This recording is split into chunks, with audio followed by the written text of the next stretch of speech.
Thomas Erndl. I'm member of the German Bundestag. I'm deputy president of the German Armed Forces Reservists Association. Bonjour, je suis le général de division aérienne Véronique Batut et je suis secrétaire général de la Garde nationale. Well, we have two groups of reservists. We have the active reservists and the passive ones, so to say. The active ones are on a concrete post within the troop organization, and they have basically a dedicated function. Reservists can serve on a voluntarily basis. The active, the ordered reservists can basically fulfill their duties on their service post, and it's necessary that they train on a regular basis. The passive ones belong to the general reserve. La Garde nationale, elle fait suite à la professionnalisation des armées, où on parlait de liens armées-nation, où les réservistes étaient déjà rentrés dans les forces armées. Là, on l'étend et on étend aussi ses missions. Aujourd'hui, les statistiques actuelles, c'est que nous avons un tiers de réservistes qui a moins de 30 ans, la moitié a moins de 40 ans, nous avons 20% de retraités, 20% d'étudiants, plus d'un réserviste sur deux a un pas dans la vie active et dans l'emploi civil. Si vous me posez la question de la mixité dans les réserves de la Garde nationale, aujourd'hui, le taux de femmes dans les réserves est de 20%, ce qui correspond aux chiffres que nous avons dans les armées d'actifs.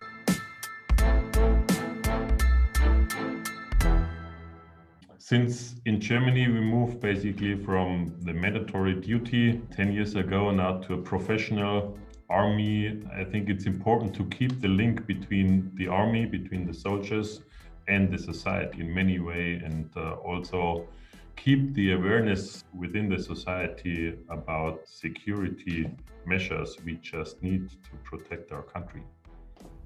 Alors tout d'abord, je vais revenir sur les fondements de la Garde nationale. La Garde nationale a été créée après les attentats que la France a subis en 2015 et en 2016 sur trois axes fondateurs. Le premier, c'était de répondre aux besoins des armées, de la gendarmerie nationale et de la police nationale, c'est-à-dire des forces armées et de sécurité, pour pouvoir faire leur mission, premier axe. Deuxième axe, c'était de répondre à l'élan citoyen, à l'élan de chacun de nos citoyens qui voulait absolument s'engager suite à ces attentats pour la sécurité de la nation et puis la défense de la nation. Et le troisième axe est un axe fondateur aussi, qui est celui de mettre en place plus de cohésion nationale et d'amener à une meilleure résilience nationale aussi. Aujourd'hui, la Garde nationale, c'est 77 000 personnes. 77 000 personnes, plus de 6 000 réservistes qui sont employés par jour dans les armées, la gendarmerie et la police. Donc je pense que ces chiffres sont des chiffres qui parlent d'eux-mêmes.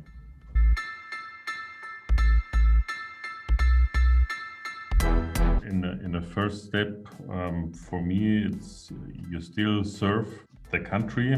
You have the option to move on with military training, train your skills, soft skills, leadership skills. You have the comradeship. I think it's overall an attractive package for people like me, at least, and I still enjoy being together with other reservists and try to keep up with the military training level, so to say. D'après un sondage que nous avons fait, les réservistes s'engagent d'abord et avant tout pour servir la nation, pour les valeurs militaires et pour l'engagement collectif. L'attractivité, il y a plusieurs pans. Aujourd'hui, nous travaillons sur des mesures d'attractivité pour faciliter l'employabilité du réserviste, c'est-à-dire la capacité du citoyen qui a signé un contrat pour s'engager dans les armées, dans la police nationale et dans la gendarmerie nationale, donc pour faciliter la capacité à pouvoir servir dans l'institution, ce qu'on appelle l'employabilité, la capacité d'être employable. Et donc à ce titre-là, il convient naturellement de pouvoir organiser ou mieux modéliser ou négocier un certain nombre de souplesses à son égard vis-à-vis de son employeur civil. Ça se concrétise sous la forme de conventions où l'employeur civil décide de le laisser venir, de lui garder son salaire, d'aller au-delà en termes d'emploi, d'aller au-delà de ce que la loi permet. Et en contrepartie, cet employeur civil devient partenaire de la défense. Homeland security, as we explained before, the main task of the reserve is reservists.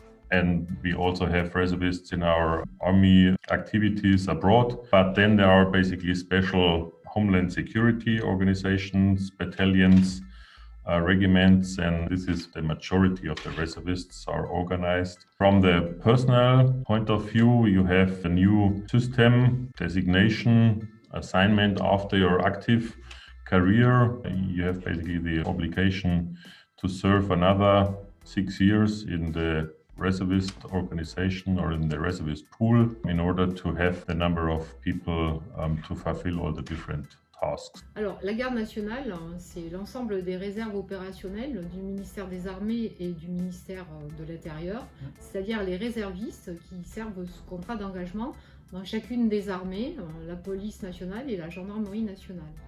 Et ces réservistes servent dans leurs armées, dans la police nationale et dans la gendarmerie nationale, au même titre que leurs camarades d'actifs.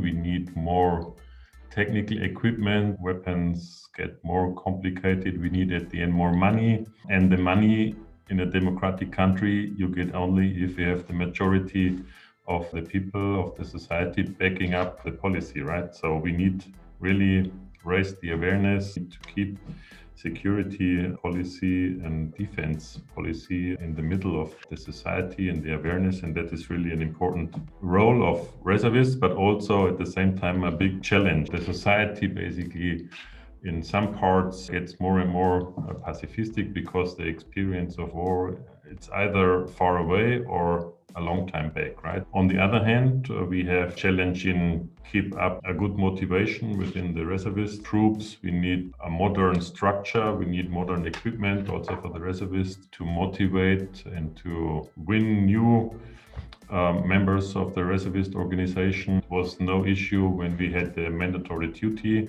That was basically an automatic mechanism. Now, basically, we need to convince a lot of people to serve also as a reservist, many different challenges at once. Alors, il y a d'abord le travail actuel à faire et à continuer, en particulier vis-à-vis des jeunes, faire connaître de plus en plus cet engagement citoyen chez la jeunesse, parce que la jeunesse, c'est la garde nationale de demain.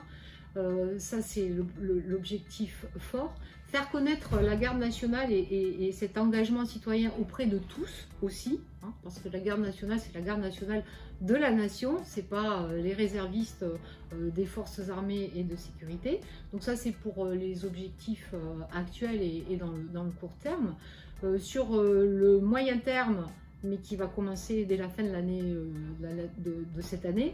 Nous avons la montée en puissance de la réserve de la police nationale qui vient d'adopter un modèle qui correspond au modèle des armées et de la gendarmerie, c'est-à-dire d'intégrer ce qu'on appelle des ab initio, c'est-à-dire dans les réserves de la police nationale, des gens qui n'ont pas été policiers dans leur vie, avec un objectif sur les 5 prochaines années de 30 000 personnes. Donc on augmentera les effectifs et l'objectif de la garde nationale de 85 000 à beaucoup plus que ça.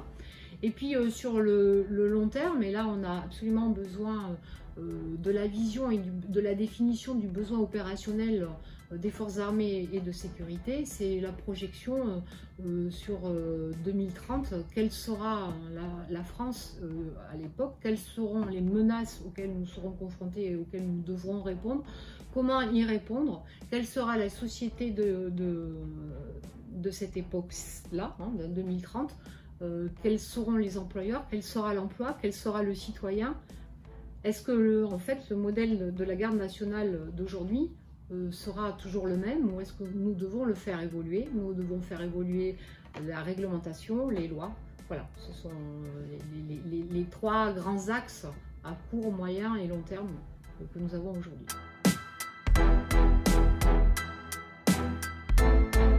Of course, we are in a different situation now than back in Cold War. So that's one of the main differences, but also the skills are a little bit different now, because where maybe in the past it was important just to have large number of people being the backup for the active troops, you now have a lot of need for specialists, right? And I think also the skills of the reservists, which they get in their jobs, is also now more important for the army and for the troops.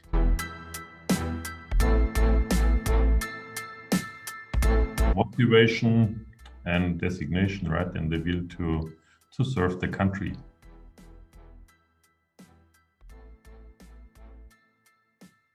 Absolutely. I mean, if you look, the new threats, right, like cyber attacks, I think this is a perfect example where you need the expertise of reservists they get from their professional jobs.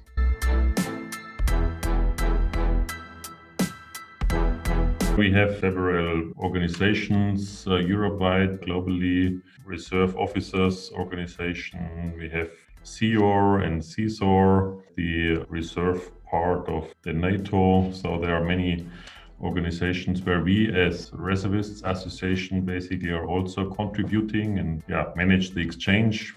Now at these times a little bit more difficult, but there is usually a regular exchange on a European and worldwide level, and I think it's good to share experience, to learn from others how they organize the reserve, and therefore I think the exchange is very important.